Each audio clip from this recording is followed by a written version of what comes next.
All right, guys. So kind of a quick review here, but Alabama destroys Louisiana Monroe 63-7. Not a surprise here. Alabama was by far the better team. I'm happy with the win. First of all, I'm happy with the win. Was not even though we won the game 63-7. I was impressed with special teams. I will say this: Louisiana Monroe has a horrible special teams unit. I mean, it is bad. I think Monroe fans can definitely agree with that. Pretty much Kool-Aid could have had at least 3 punt return touchdowns. Brian Branch eventually did have one, and it was so bad that Isaiah Bond got into the game. His first time ever returning punt for punt returning duty for Alabama. He almost takes us to the house. We had almost over 300 yards as far as punt return yards. Like, that's crazy. And we could have had a kickoff, and we could have had a kick return for a touchdown of Ja'Cory Brooks if you kind of just move him out the way. He could have had a kick return touchdown. So, for the most part, we had phenomenal field position for the majority of the game. This offense was okay at best. The play calling was still very vanilla. Still pretty basic. We didn't really do too much with our receivers for the most part. It was a lot of just intermediate throws, a lot of 5-10 yard type routes, type of passes. I mean, it wasn't not anything too significant. We took some deep shots. We missed some opportunities. But this offense, again, it just doesn't look innovative at all. This offense still doesn't look like it's on the right track. Again, I watched Nebraska. I watched Oklahoma, Nebraska, and I watched Jeff Lebby, what he was able to do with that offense. I watched Texas with Steve Sarkisian of what he was able to do with the offense against Alabama, about how those guys were able to kind of design plays and create schemes that can really get these players in the best positions possible in order for them to threaten the opposition. And it's really up to the players to execute. Now, again, all the blame is not going to be on Bill O'Brien for that Texas performance, because at the end of the day, some of the plays were perfectly designed and that they were there, and the players did not execute. We had like 4 drop passes that game. However, again, Bill O'Brien is, when we talk about just the lack of creativity on this offense, it's not really there for this team. It's very, very vanilla. Bryce Young did not have the best game. I'll say that right here, guys. He did not have his best game. He threw 2 interceptions. I don't think Bryce Young threw a pick at all this year until the Louisiana Monroe game, which is, listen, Bryce Young's out the Heisman Trophy contendership. He's gone. Like, he is out the window. Will Anderson might be alive for like another week because he did have the interception return for a touchdown or a pick six. But Bryce Young's done. He's done when it comes to the Heisman Trophy contendership. Matter of fact, he hasn't even had a game where he's thrown for at least 300 yards. Like, it feels like I'm watching AJ McCarron and just kind of those days. It feels like I'm kind of watching those days a little bit. But listen, I understand continuity is very, very key as far as the success of an offense. Our receiving core, our receiving core and our quarterback relationship is not the best. We have a lot of young talent, a lot of players that have never even played before. And we're still kind of working on that, right? We got a transfer in Jermaine Burton that's only had less than a year to play with Bryce. Trayshawn Holdens has pretty much been a career backup.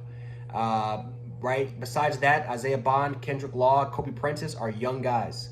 Ja'Cory Brooks, for the most part, had a little bit of experience with Bryce, but that's it. Like, that's your most experienced receiver that's worked with Bryce is a backup receiver.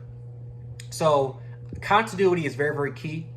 But we need, and it's something that I'm very hopeful that we can fix.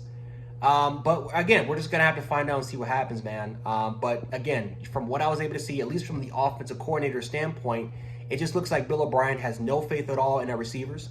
It looks like he has no faith at all in our running game. Like, in that first half, we did not really run the ball that well, and that was one of our biggest complaints, was that we kind of go away a little bit from the run game, let that defense gain confidence, and that's when all of a sudden it's like the tables have kind of turned a little bit, when we had all the momentum in the world, at least running the ball and becoming a lot more of a physical football team. And that's when we can start opening up more opportunities as far as play action, potential deep balls. And we kind of went away from that. And this game was kind of the same thing. We kind of went away from the run. Now, the second half, around the third, fourth quarter, that's when we started to run the ball a little bit more. But was that because of garbage time duty, or was that just because, or was that the adjustment? Was that the game plan made with Bill O'Brien. It's something that honestly we're gonna have to kind of hear from Saban and hear from the coach and hear from Bill O'Brien his own mouth to see what the game plan was. But as far as everything else goes, I was not impressed at all with the offense at all. I'm gonna be completely honest. Defensively, I mean, like I said, again, it wasn't too surprising. I thought our secondary would play a little bit more better compared to what we did last week. I mean, ULM, they barely took any deep shots. It was a lot of just kind of short curls and comebacks. I mean, it wasn't anything too surprising.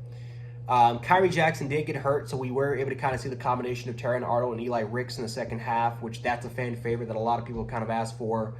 Our defensive line, I thought, pretty much played solid. Our linebacking play was okay at best. Henry T is, I tweeted it and I kind of said it on my halftime report. Henry T is just not that guy at linebacker. He's not an All-American caliber player. He is kind of just a fill-in guy, an okay linebacker at best. He kind of reminds me of Trey DePriest. I don't know if a lot of guys remember Trey DePriest. Like, that's who he reminds me of, though. Trey DePriest. 5-star, talented as all hell. But at the end of the day, you're kind of wishing that, again, you thank his service at Alabama, but you want another guy to step in. Like, that was Trey DePriest for me. And that's kind of what Henry T is for Alabama at this point. Like, he is an okay linebacker at best. Not too physical. He's not the best run stopper. He's definitely not that good in coverage. He's just kind of there to fill in a role. And, that's just kind of my analysis for that. And that's really a lot of guys from our secondary. Helms is kind of that guy, even though, again, he's more an enforcer. He's kind of that guy as a safety.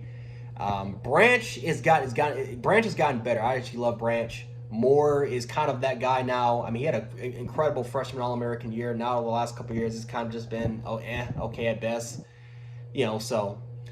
Defensively, though, just to give you guys my overall thoughts, I thought it was pretty okay. It was solid.